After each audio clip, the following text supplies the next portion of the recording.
Spoiler Piece Theater, the podcast that doesn't give a shit about spoilers. We just want to talk about the movies.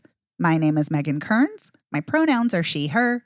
I write film reviews for Edge Media Network. I'm a member of the Boston Online Film Critics Association, and I'm a member of Gallica, the Society of LGBTQ Entertainment Critics.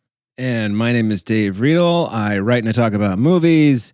I'm a member of the Boston Online Film Critics Association. My pronouns are he, him. And I just picked up a new outlet that I'm going to be writing for, but not yet. So, well, congratulations. Announcements coming soon, I guess. Haha, like anyone cares. So I care, and well, I'm sure care. all our listeners care too. That's Everybody right. cares. Yes. Thank you, listeners, in advance for sending me your congratulatory emails. That's right. Oh, that's so exciting. Oh, I can't wait to hear more. Yeah. Well, I was going to say, we needed some exciting news because this week, Evan is off, so it's just the two of us. So just the two of us. Building castles in the sky. In the sky, just the two of us. Just the two of us. Yeah. Love a musical interlude, and we don't do them enough. Not anymore. No. I got to get back on my game. Yeah, get with it, Dave. Well, the spoiler alert, and this is spoiler piece, there will be another musical interlude when we talk about our films later in a little bit. So that's exciting. And speaking of films, we've got two we're covering. But before we dive into that, check out our Patreon. If you're a member, if you're not, consider joining. Every week we put out bonus episodes if you're a member for $5 a month, and you also get to vote in monthly polls. This week, we talk about a holiday rom-com, 2006 Wayne Wang film starring Queen Latifah. That's right, it's Last Holiday, and woo-hoo-hoo, we have some opinions. Last Holiday. Is that a song? That was me trying to sound like a radio. Oh. Like, you know. No, that's not a song. I was like, is that a song? I'm very gullible. I would have believed it. You could have totally It should pulled be, it off. though. You could have a Christmas song called Last Holiday. I mean, there's... Or an any holiday song. Oh, I was like, I almost pulled a Whamageddon. Oh, I haven't heard that yet this year. So, well, I'm very glad I didn't sing it then, so I didn't Whamageddon you. Oh, man. I kind of forgot about it. And then I saw like somebody I follow on Instagram. I clicked their thing and it's like Whamageddon. And I didn't have my sound turned on. So I was like, sweet, doesn't count. But like, yeah, I've made it to the 14th. It's amazing. Wow, that is. Because, I just heard it a couple days ago on my way to the grocery store. So, oh, boy. Yeah. But I always forget about it until I hear it. And then I'm like, oh, yeah, that's a thing. Yeah. But anyway, back to Last Holiday. We saw that. We did. And we talked about it. And it was a great time. So go check it out. And if you're not a patron, consider joining, which I think I already said, but that's okay. So the two movies we're going to be talking about this week, we're going to be talking about the documentary Nelly and Nadine, and we're going to be talking about the horror thriller Christmas holiday movie, The Apology. So we're going to kick things off with Nelly and Nadine. And that documentary is directed by Magnus Gerten. Yeah. It's a German name, whatever. It is a German name, thank you. So I'm going to give you the synopsis from the press release, and it's a little bit of a lengthy one. You know, I don't like to refer to IMDb when I can avoid it, so here we go. Yeah. This extraordinary documentary follows opera singer Nelly Voss and writer Nadine Huang, who met and fell in love while imprisoned in Ravensbrück, a German concentration camp in 1944. Despite being separated in the last months of the war, they later reunite and spend the rest of their lives together. All that is left of the unlikely love story, kept secret for decades, photos, letters, and Super 8 film reels kept in boxes. Stumbling upon these years later, Nelly's granddaughter Sylvie begins piecing together Nelly and Nadine's legacy and uncovering the records of their remarkable love. Thank you, everyone. That was Nelly and Nadine. Good night. See you next time. Yeah. I mean, that's really, all 93 minutes of it, right? I mean, there's more nuance, of course. Yes. But yeah, no, but that is a very lengthy synopsis and a very thorough one, too. But I would venture better than the IMDb summary, Yes. so I'm all for it. Me too. So, Dave, what did you think of this? Well, overall, I think the subject matter is really fascinating. These two women who, Nelly was in the resistance, which is crazy. Yes. This is something worth mentioning. these women were not sent to the concentration camps because they were Jewish. For example, Nelly was in the resistance, and I don't remember why Nadine got sent there. Is it because she was like a Chinese Belgian or something? Or I don't know. At the very end of the film, like actually kind of after some of the credits, they say why, because Nelly like writes in a letter that it has to do with she helped people escape or something. Like get through the Pyrenees. So yeah. Okay, yeah, I remember that now. But she wasn't actually in any resistance movement, not officially. Right. So Nelly was, and she was also an opera singer. So she was kind of easy to find. She's actually arrested after a performance. But anyway, getting back to what I thought of this, I think there's a really fascinating story here, and I think some of the interview bits are fascinating. I'm less interested in Sylvie putting this all together, although Sylvie's kind of an interesting character in herself because she's clearly highly educated. She speaks at least 3 languages. Yes. But she lives on a farm, which is not to say that, farmers can't, be highly educated and speak 3 languages.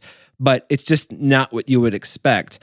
Because every time she goes to a different country, she speaks the language fluently in that country. Yeah, it's she does. Oh, you speak Spanish and English too? That's amazing. She probably speaks German, although she doesn't have a chance to speak it in the movie. But I feel like this should have been a lot more moving than it was.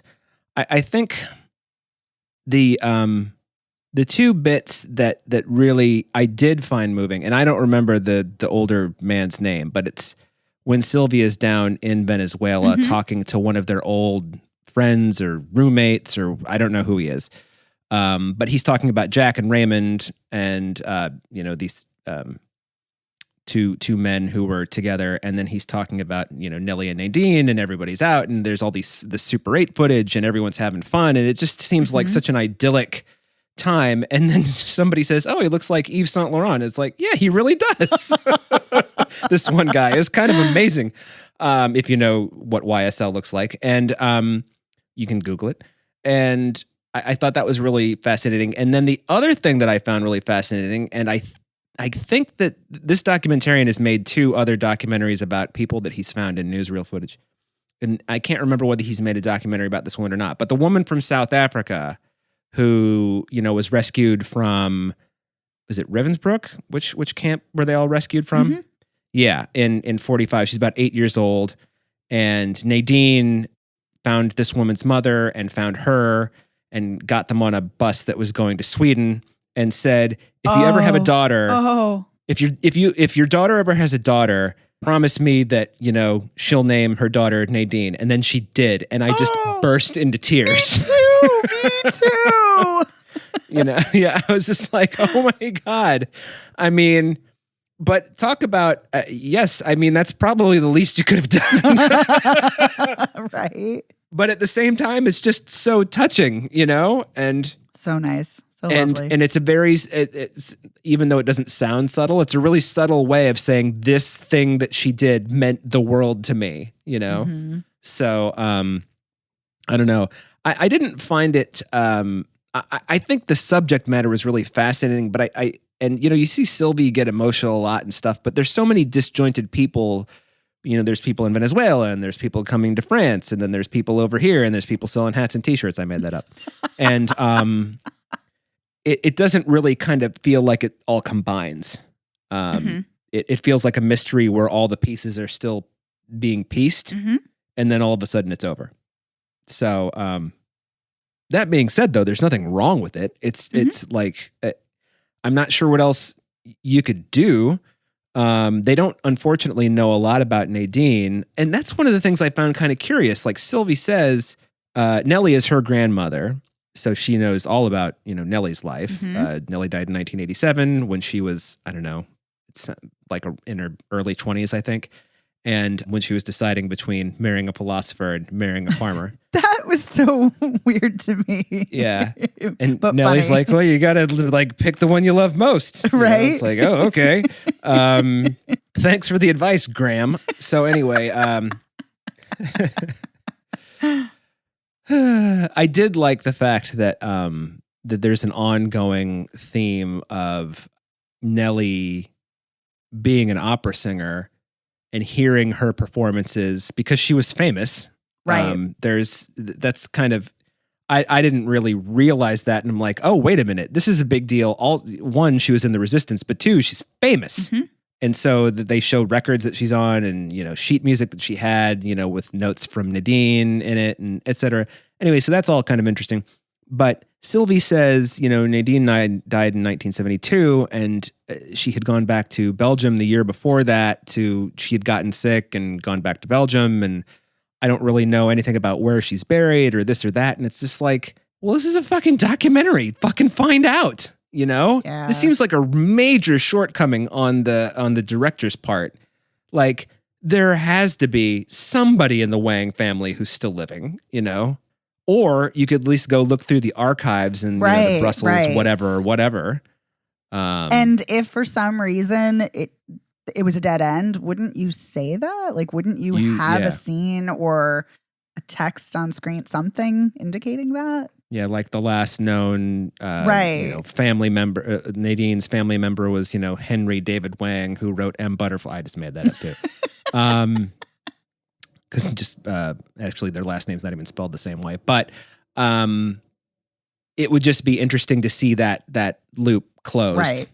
Because I don't think there's enough to make another documentary about just Nadine. So who knows? Maybe she's got the more like extensive life. I have no idea. But she did create that literary salon with all the women writers and artists. I don't know. That sounds pretty amazing. Right. So maybe there is like a Nadine documentary in the works. Who knows? And this one's just called Nadine. It'll be like, a non-horror documentary version of X and Pearl,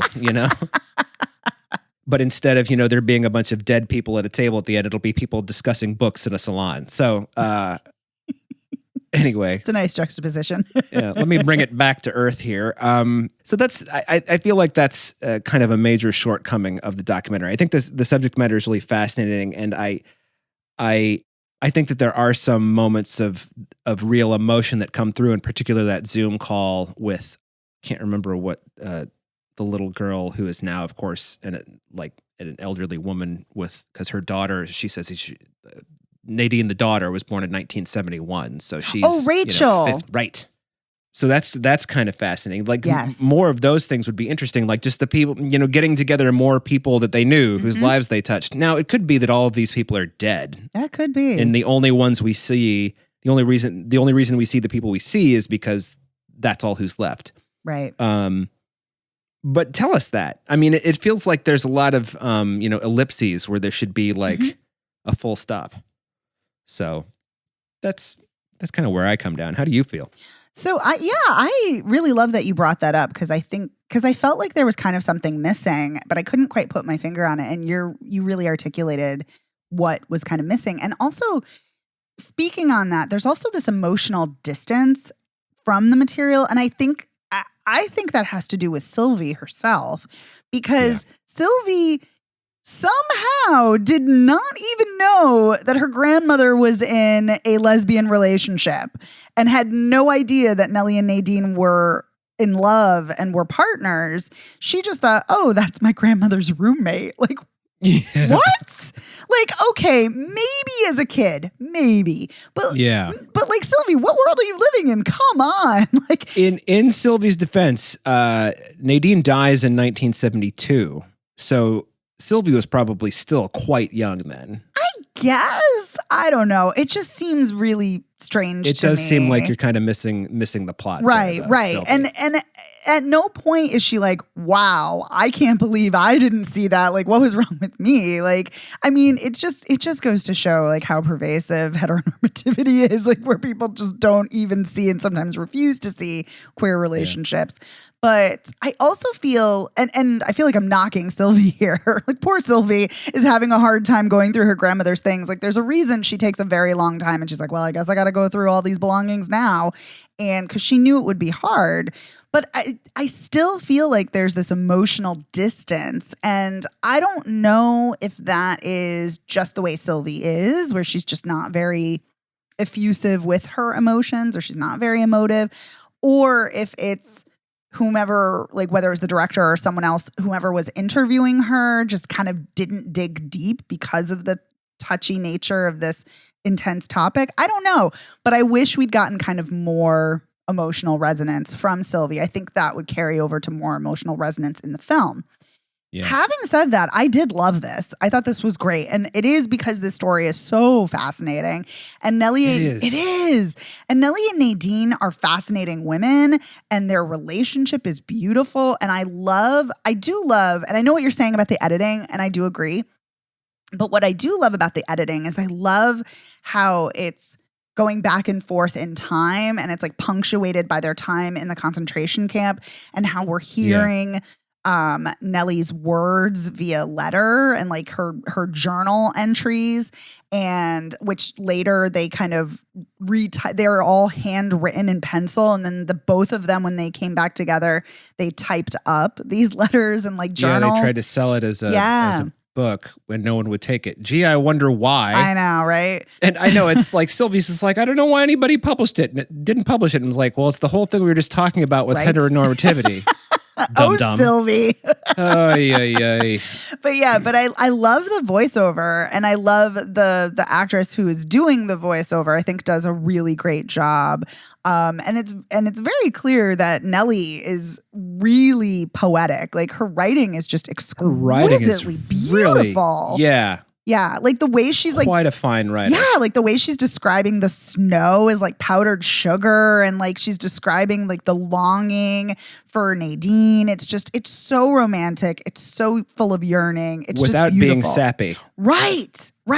No, it's stunning. And so because she's such a great writer, I think that just adds so much more to the story. So I'm so glad they included those letters and the journals and Nelly's words herself, because beautiful, just beautiful.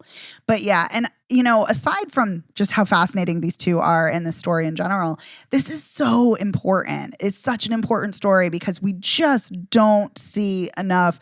Still in this day and age, we do not see enough queer films. We do not see enough queer love stories. And, it's something that comes up. I feel like there's always a tweet, or there's always something on social media or an essay that's like, why do we have to have more queer period pieces? Like, why can't we show modern queer love stories? And, that's fair.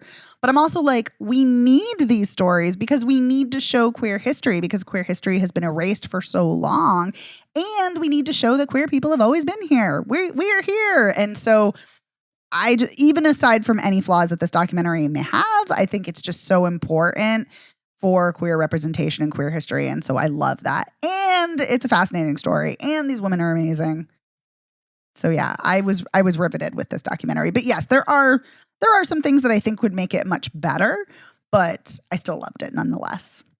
Yeah, I liked it, but I'm going to come down and by the way, I feel like the need, I have to define my terms here, because a lot of times on the show I say he's quite a fine performer. Just now I said that Nelly's writing is it's like she's really quite a fine writer, which I mean in the traditional definition of fine, like of high quality. Yes. I don't mean like, oh, it's fine. That's so just want to throw that out there in case anyone's ever confused. I love that you had to clarify that, but at the same time you do, because language changes, and so many people use fine as just like, it's fine. Yeah, people don't really use fine to be like, oh, his performance was quite fine. Right.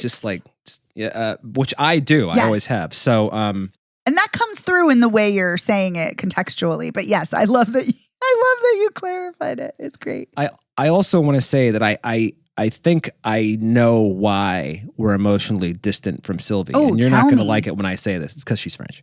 So Dave! I just did that. I did that on purpose.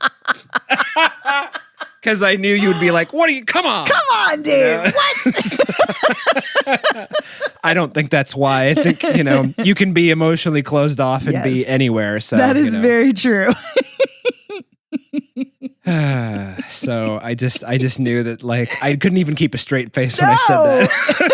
I was like, what? And you're already like giggling. It's great. Yeah, I don't know why. I don't know what the emotional distance is. Maybe it's because it's a German filmmaker. I don't know. Maybe. Or like I said, maybe I don't know if he interviewed her, because I know sometimes it's the director, sometimes it's somebody else who's interviewing. Yeah. I don't know. Maybe they didn't want to ask the really tough questions, or maybe, I don't know, maybe she's just there could be a million different reasons. Yeah, who knows? knows? Who knows? Maybe he asked them, she didn't want to answer. Right. Maybe he didn't ask them. Maybe he did ask and she did answer, but it was an editorial choice because it really slowed down the narrative. I mean, there's a million possibilities. Absolutely. I named just 3. You did. So. But that's why documentaries are so fascinating, and just what goes into I mean, editing is fascinating in general with narrative films too.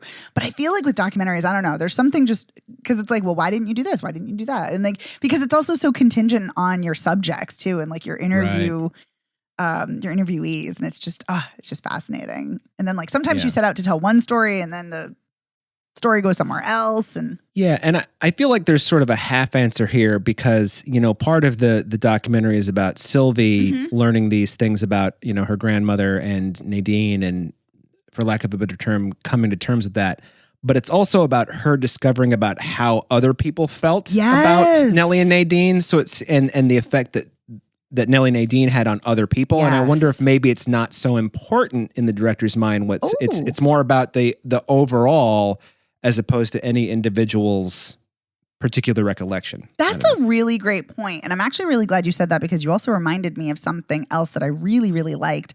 The daughter of the guy, I don't know which guy, but I think the guy who looked like Yves Saint Laurent. YSL. Yeah. And the daughter, and she was like, she's like, my father was living a double life. He was married because he wanted to have children, but he also had this lover who was a man. And I love that she says, it made me look at my own sexuality.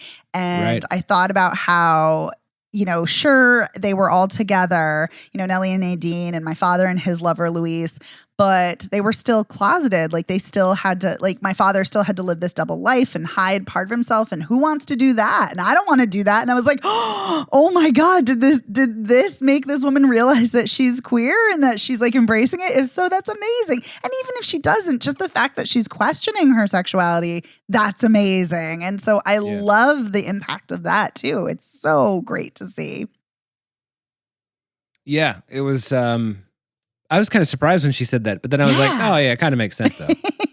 It does. But but I really think it does speak to what you're saying, that you really said so eloquently about how the crux of the film really is, yes, it's their love story, but it's also how their love impacted so many other people. And I think that really is so beautiful and so great. Oh, hey. Hey ho! So and it also becomes clear just by what we said. We're talking about Rachel and her daughter. Yes. Just what Nadine. There's a very specific example of what Nadine did, because she could have chosen anybody to get on those buses to Sweden, and she's like, "You two, come on." Yes. So yes. Yeah. Also, that archival footage of little Nadine? No, that couldn't. No, it was. It was. Yeah, it was that archival footage and the kid looking so excited. Anyway. Oh, yeah. Yeah. I was kind of amazed, by the way, that archival footage of all of the women. I think that these are women who have been rescued by the Swiss. Yes. What is you donate money to them every year? They have the Santas out. The Red Cross, the Salvation Army? The Swiss Red Cross. I don't know. The Salvation Army? Yes. I don't know. The Swiss Red Cross, rescued a bunch of these women, and just the joy on some of these women's faces. Yes. And it's just like, you've just been through probably the worst thing that can ever happen to a human, but here you are with just this jubilance on your face. Right. Maybe because nothing can ever be worse. I don't know. But like, it is kind of fascinating to see all of these women just looking like, God damn, this is amazing, Right? Yeah. Yeah. I mean, and the documentary doesn't shy away, like as we hear Nelly talk about it through her journals. The documentary doesn't shy away from the horrors that they experienced in the concentration camps, of course.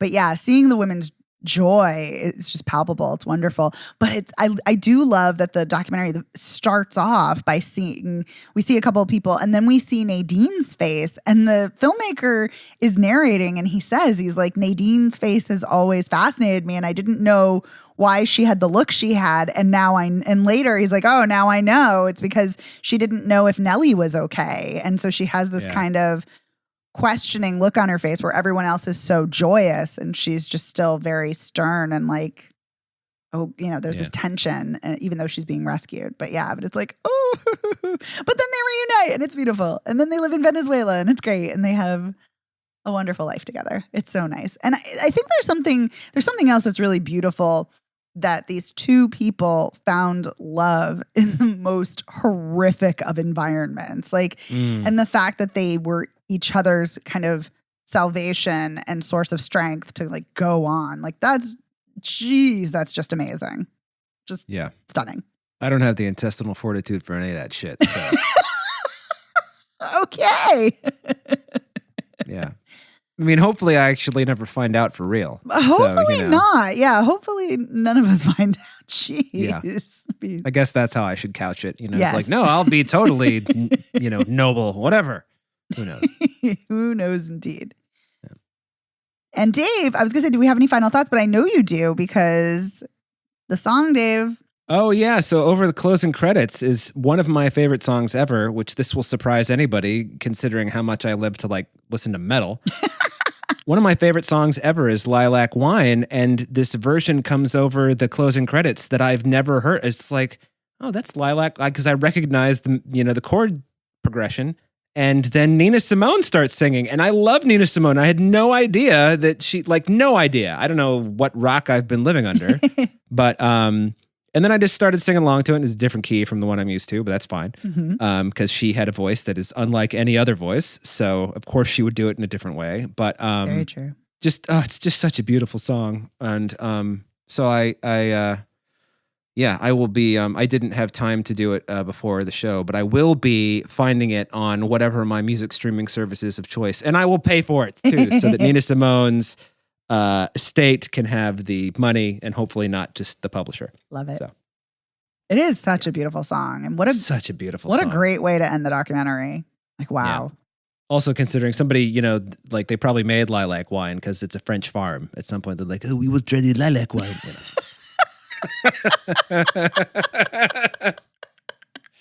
There could have been that element too. Who knows? I don't think that probably happened. That's just.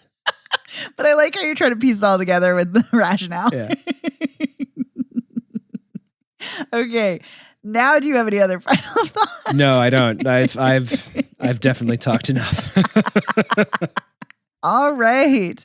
Well, let's move on to our next and final film, the horror film, The Apology.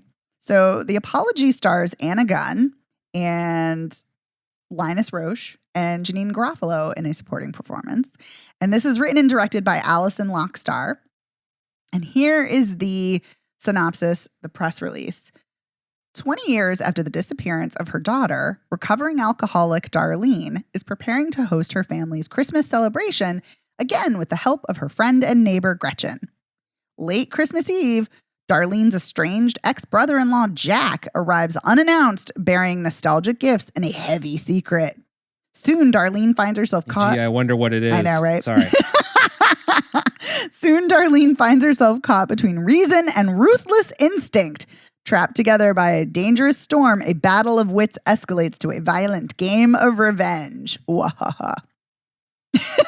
Dave is looking very quizzical. That's not even accurate. That's just, I mean, first of all, you described it as a horror movie, which is how it's being presented. Yes. It's not. Yes. That's not your term specifically. But I would describe this movie as horrific. Ah. And the other thing that I will say is, I'll say two other things. One, we have always taken for granted and shunned Janine Garofalo, and we should not have, because she's always good whenever she shows up. And then you're like, what the fuck has happened to Janine Garofalo? Like, oh, the 90s ended and everybody stopped wearing black, horn-rimmed glasses, and they're like, fuck Janine Garofalo. Or whatever, she was too feminist or whatever the fuck problem people had with her. So there's that. And then the other thing is, this is a 90-minute movie made from a 30-minute idea. Yes. So this would be, now it's not like a Twilight Zone episode because it's too obvious. I thought about that though. That's hilarious. I thought about, I'm like, this is like an anthology episode. This is like an episode of an anthology show. And I feel like if you took this movie and you sliced 60 minutes out of it and just kind of restructured it a little bit, you could have like a super tight little cat and mouse fucking revenge thriller. But instead, you've got this weird fucking, like, the moment first of all, Linus Roach doesn't play anybody except bad guys, Bruce Wayne's dad, and the DA from DA! Law and Order. That's it. That's all he plays. Okay? So when he shows up, I mean, for Christ's sake, he's a fucking alien in a Julianne Moore movie. Okay? I mean, it's just like he plays bad. He is. I'll take He plays bad it. dudes. That's all I'm saying. So when he shows up at like midnight, on a snow, the only good thing about Linus Roach showing up is this woman's 19 years sober and she's about to start drinking again because it's like the night before the 20th anniversary of her daughter's disappearance, and his arrival stops her from like being able to drink because she goes and she answers the door. And it's like, okay, it's the one thing he's good for. And now we've got to sit through the rest of this. And it's just like, there's all these dumb, like, fucking screenplay devices, like the power keeps going out but only momentarily because it's a snowstorm and it's just like, and the phone lines don't work. Actually, well, he cut the phone lines, but the cell phones don't work because the tower is getting blocked by the snow. It's just like, oh, for Christ's sake! If this were 27 minutes with one commercial break, this could have been amazing. But instead, we have to watch Anna Gunn, get attacked by Linus Roach and then escape from him and then knock him down a flight of stairs and then for some reason not tie him up well enough and then get attacked by him and then knock him down a flight of stairs. She does that. He falls down a flight of stairs 3 times. Yeah. 3. Yeah. 3 times. Not a lie. That's true. What the fuck? And also, I just, I really wish that I didn't know as much about movies as I do. And this is not me. This is not me like bragging or anything like that. This is just like, I just wish I didn't know because he's got that gun. And it's just like, at what point is she going to take the gun and turn the tables on him? I am waiting. Just fucking get to it. The only thing, aside from cutting an hour out of this, that could have fixed it was if for some reason, and I don't know why, but for some reason, when Janeane Garofalo comes over because she thinks she hears that gunshot, which of course she did, if she comes over and then it turns out she was in on the plan too, and she was actually his lover from back in the day, and they killed the daughter together, but she didn't. She's just like her friend who shows up and she helps her, like, fuck up Linus Roach. That is correct. But there does seem like a moment because, he's doing that whole thing. He's like, oh, so you're the friend from Alcoholics Anonymous. And you must have had a hard life because your husband was so-and-so and he was sleeping with all those other women. And it makes it sound like he's going to say something like, hey, and you fucking hit him in the head like a stabbed him with an ice pick, which he doesn't say. But like, it would have been interesting if there was some sort of darkness in her character that we could have pulled out. Instead, it's just Janeane Garofalo using her sheer talent to inject her character with some sort of personality when she's just, she didn't even need to be there. It's nice to see Janeane Garofalo. It really is. But there's no reason for that character to be there. She's got to be able to explain, Anna Gunn has to be able to explain. Mm-hmm. Janeane Garofalo is the audience, and Anna Gunn is explaining to the audience, us, Janeane Garofalo, what has all happened. But before Janeane Garofalo, because they're preparing a Christmas dinner, she's hosting Christmas, and then Janeane Garofalo goes home, but before she goes home, they watch an interview of Anna Gunn talking about the 20th anniversary of her daughter's disappearance. I mean, what the fuck is the point of all of this? Oh my God. This almost makes me wonder if somebody had, if Alison Starr-Locke had written this as like a tight 30-minute thing, and they're like, man, this is good. Can you, let's make this a feature, Alison Starr-Locke. And she's like, okay. I kind of wonder if that's it. Because this is just, a good idea in the sense that, you got people trapped in a snowstorm, always tense. Mm-hmm. Snow is always good for, because you can get buried in the snow. Yeah. Freeze to death. You can if you're an episode of Magnum PI, you can rip off all your clothes and have sex to stay warm. What? What Magnum PI are you watching? That's an episode of like with a flashback of like, Higgins' father has like a bunch of illegitimate children, and that's the story behind one of them. Yeah. Oh, wait, that also, wait a minute. That stole a plot line from Star Trek because Spock gets it on with Mariel Hemingway. One of the Hemingway women. Yeah, isn't Mariel Hemingway like... Okay, maybe not. Wasn't she 15 in Manhattan? Yeah, okay, not her. No. It's somebody else. But anyway, yes, they have. There's a snowstorm outside, and they have sex to stay warm. Alive. Yes. Yeah. Yes. I mean, you got to do what you got to do. Sometimes you got to get naked and get down with a Vulcan. This episode has officially gone off the rails. Yeah. Well, it's just because this is a bad movie. It's just like, I don't know how you feel. So why don't you tell me how you feel? Oh, I didn't like it. Okay. I was very excited for this because one, Anna Gunn is so fantastic on Breaking Bad. So fantastic. Great performance for over the course of the show, and a thankless performance because she got so much sexist hatred from a lot of the toxic fan base, and she was incredible. So I'm always excited to see her. I've seen her in a couple films afterwards, and even though they weren't great, she was great. So I was excited. And Janine Garofalo, same thing. Always excited to see her. And I love a home invasion film. So I'm like, yes, this sounds interesting. I'm so here for it. And yeah, this movie could have been over in like 15 minutes, 20 minutes. And here's the thing. There are home invasion movies where you could argue the same thing. Like, oh, it could be over in like 15, 20 minutes. But it is a 90-minute movie, and it is tense and riveting and quickly paced. Like You're Next, which is one of my favorites. So such a great one. So good. But there's so many other recent ones too that are really great, like the Megan Fox one, Till Death. There's also that one is surprisingly good. Right? There's also another one that's on Shudder, Violation, which is it is a rape revenge film. It is really difficult to watch, but it is fascinating. And it's also kind of a twist on the home invasion thing. Panic Room, which is not new, but so great. Yeah.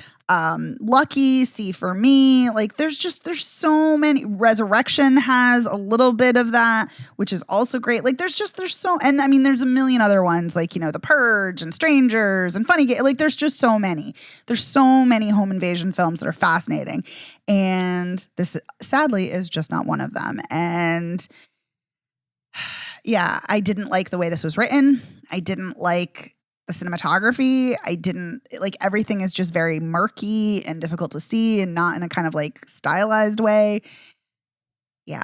And I think there's something interesting here that it's trying to explore with the notion of justice and revenge and apologies and taking accountability, because she keeps holding him to task to take accountability and forcing him or pushing him to admit what really happened and what he did. Because he initially says like, oh, he's like, I have to tell you something. And then it's the fact that, it's about your daughter. And then, he says, oh, we kissed because she kissed me. And which Anna Gunn knows immediately he's full of shit. Like that didn't happen because her daughter was like 16 and this was her uncle. So she knows that didn't Uncle by marriage, it's gross. Right. It's but still gross. Not as gross. Right. As you think. It's like splitting hairs here of grossness. Right. Yeah. But like, so she still categorically gross. Still gross. Because he's known her since she was a baby. It's not even like he just married into this family. Like, oh, that's right. I always forget about that. Yeah. Because she Anna Gunn says is like, your daughter was her best friend. And it's like, and then I was just like, ew. So gross. So gross. Yeah.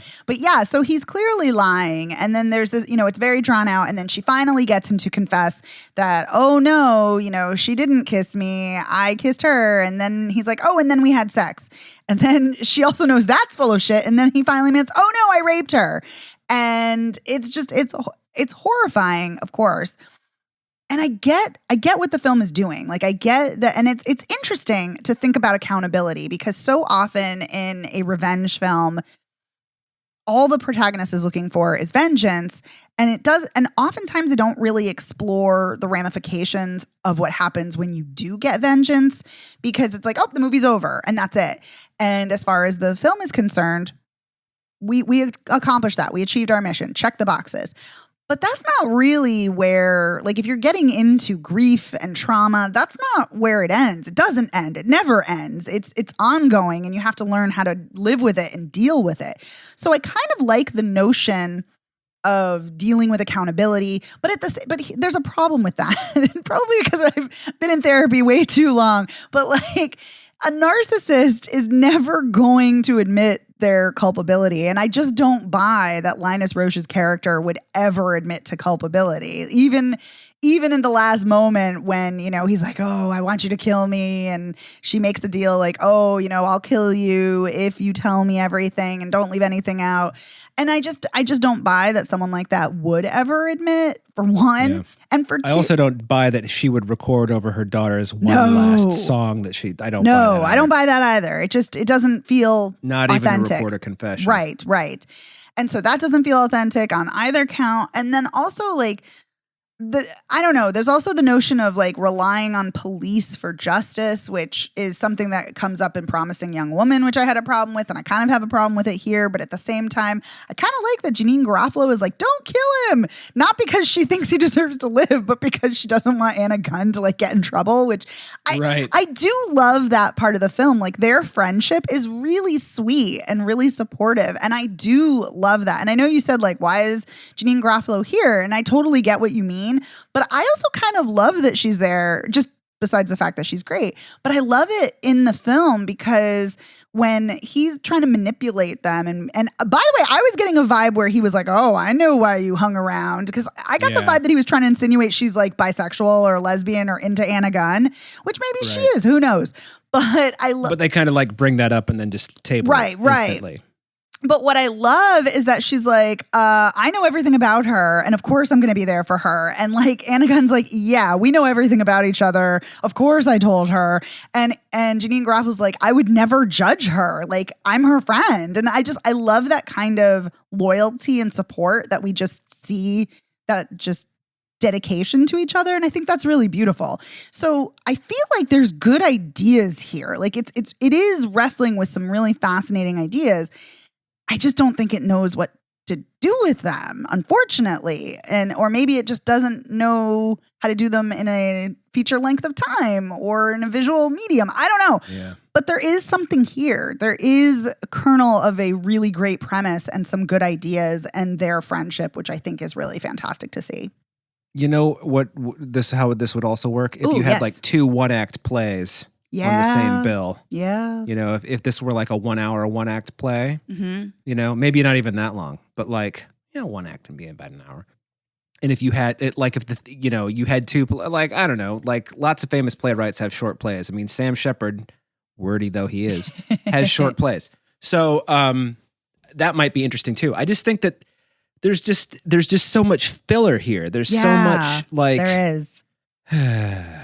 But you also, what were you going to say? No. I was just going to say, like, there's so much just with her addiction and her recovery. Like, that's like barely scratched the surface. And that could have been interesting to delve into more.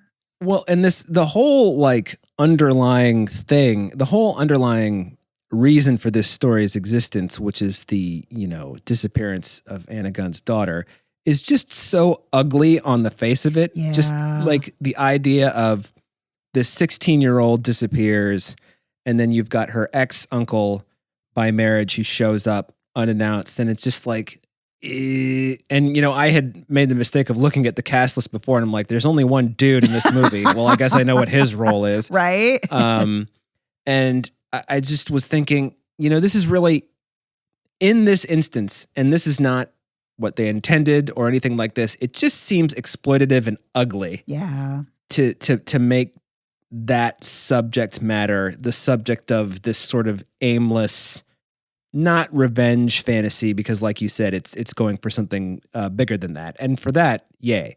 Agreed. But I think if you want to see a movie where revenge has gone wrong, just I don't know if you would agree or not, but Unforgiven is sort of my benchmark for revenge ain't going to get you anywhere except probably dead or having to leave your home and go to California and try to prosper in dry goods because you've made a mess of everything. Yeah, that is a really great revenge gone wrong film. You are right. Yeah. Yeah, all the revenge that you're taking, it got the wrong people. The people you care about killed. Whoops. Whoops the daisy. Yeah. Or if you want another revenge film that actually is satisfying in the revenge, but is also doing something really interesting with the inversion of the male gaze into the female gaze, there is the film Revenge, which is a rape revenge film and is amazing. And it's also on Shudder. And I love it so much because it's some of the most fantastic cinematography and it is just visceral and great. But yeah. It's bizarre. Every time, and you have talked about Revenge before. Oh, because I love it. I always think of the Kevin Costner movie. Oh, yeah, no, not that one. Yeah, not that one. Not that one, everybody. That's not a good movie. No, the woman-directed one with, I think it's with Coralie Fargeat. Yeah, that director. Yeah. But yeah, it's amazing. Right. But it's a film that on the surface looks like just a regular, like it's just going to be a regular kind of whatever revenge film. And no, it's actually doing some kind of interesting things visually.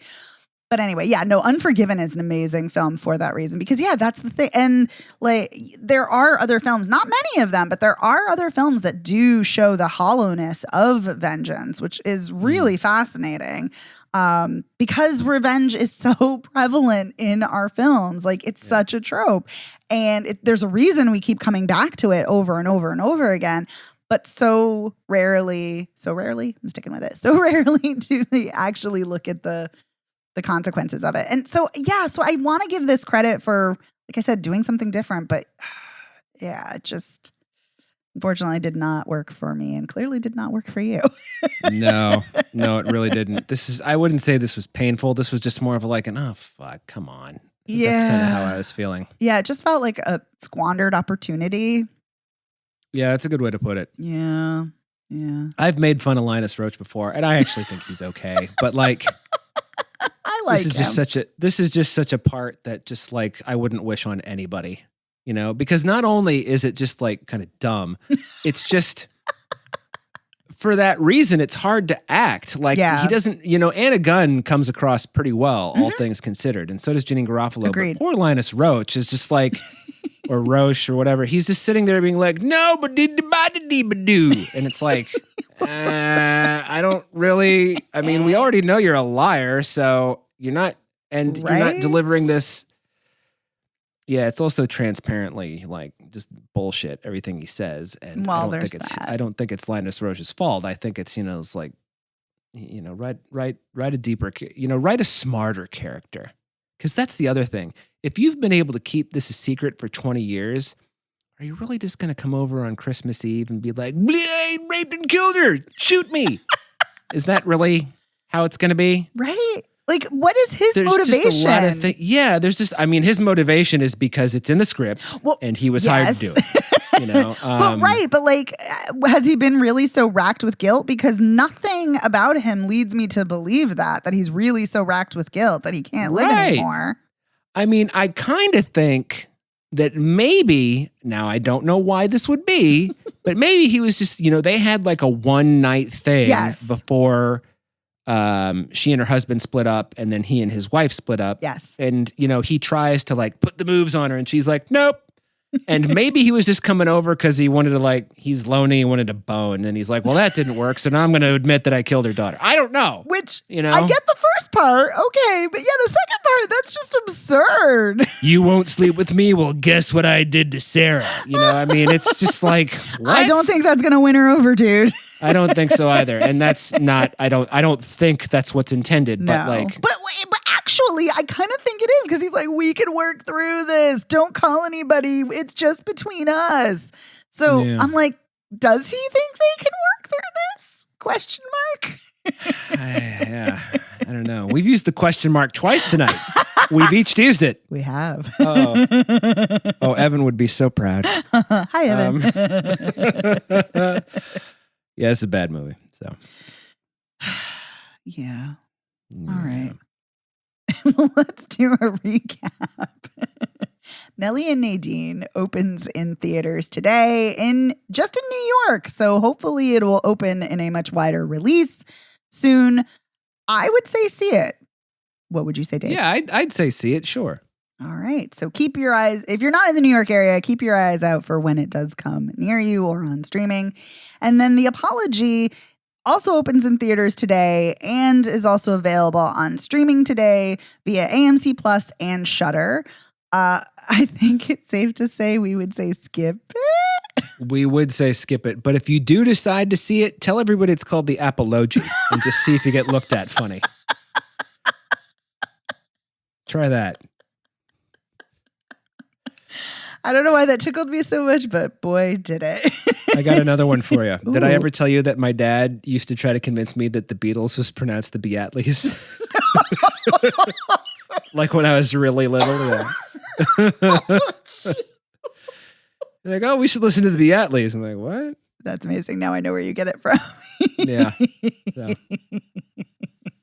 Well, on that note, with the Beatles, there's been so much music talk. Nina Simone. My apologies, everyone. So much music talk this episode. I love it. We want to thank you so much for listening to us, listeners. We truly appreciate you. And a huge thank you to our amazing editor, Otto Clammer. Otto, thank you so much for all you do week in and week out. You rock. Woo, Otto. You can find Spoiler Piece Theater anywhere you get podcasts. We're on all of the platforms. You can also find us at our website, spoilerpiece.com. You can find us on social media. We are all over the place. We're at Spoiler Piece at Facebook, Twitter, Instagram, Letterboxd, TikTok.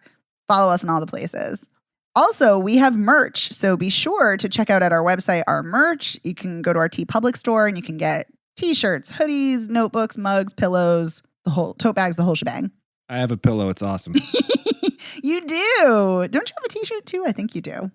I have a t-shirt that I haven't worn yet, and I have a mug that I have used. Nice. So, yes, that's right, because I have a picture of it. But anyway, go check out our merch. It's awesome. You can also reach out to us. In addition to social media, you can email us at spoilerpiece@gmail.com, or you can give us a call at 862-21-PEACE. Leave us a voicemail message, text us, let us know, hey, I loved The Apology and you two fools are wrong. Or let us know you also love Nelly and Nadine.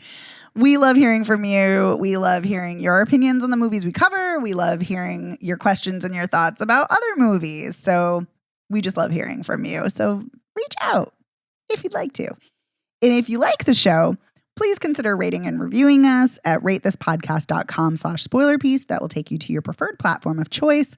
You can rate us. You can also rate us directly at Apple Podcasts, which really helps us out, and also at Spotify. That helps us get the word out about the show so more people can listen, and that's always a good thing. Mm-hmm. And if you really, really like the show, consider joining our Patreon. If you're not already a patron, for $5 a month, you get access to weekly bonus episodes as well as our entire back catalog of episodes, which is about 300 approximately episodes. You also get to vote in monthly polls. This week, we talked about the holiday rom-com starring Queen Latifah, Last Holiday, and it was a blast of a time. Not the movie, but the conversation. Yeah, the conversation was a hoot. The movie. So you know you want to check that out. So if you're a patron, go check it out. And if you're not, like I said, consider joining. And thank you so much to our patrons because we truly appreciate all of your support. Indeed. So my name is Megan Kearns. I write film reviews for Edge Media Network. I'm a member of the Boston Online Film Critics Association, and I'm also a member of Gallica. You can follow me on Twitter at OpinionSWorld or on Instagram and Letterboxd at The Opinion S. And I'm Dave Riedel. I write and I talk about movies. I darn socks. I'm a member of the Boston Online Film Critics Association, and you can follow me on Twitter, Instagram, and Letterboxd. I'm at Dave Sees Movies. And we'll see you next time, and maybe Dave will be knitting some socks. Maybe. Bye, everyone. Bye.